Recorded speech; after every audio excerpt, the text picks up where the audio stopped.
everyone is working with this body in Bombay city. A very poor man is also in Bombay city, and a very rich man is also there.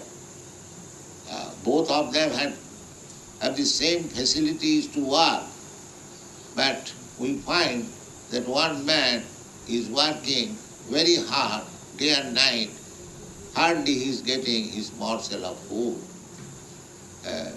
Another man, simply by going, sitting in the office, earning thousands and thousands. Why? Because the difference of the field of activity. The body is different.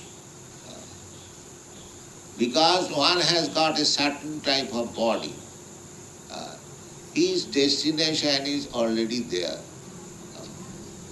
Karmana daivanyatrena, deho, jantar deho upavatti.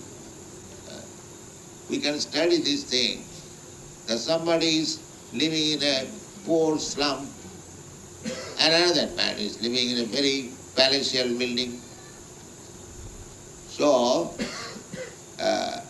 simply by endeavoring that I shall live in a palatial building and I shall not live in this poor slum house, it is not possible, because the destiny is there. Therefore, the body is made according to our past karma, and that is called destiny. Your happiness and distress according to the body is already settled up.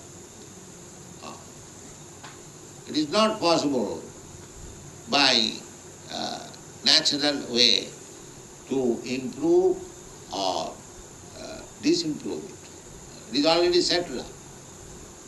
Therefore Shastra says, Tasyaiva heta prajateta kovida nalabhate jad bhamatam uparajat tallabhate dukkha vadannata sukham kalena sarvatra gavira rangasa.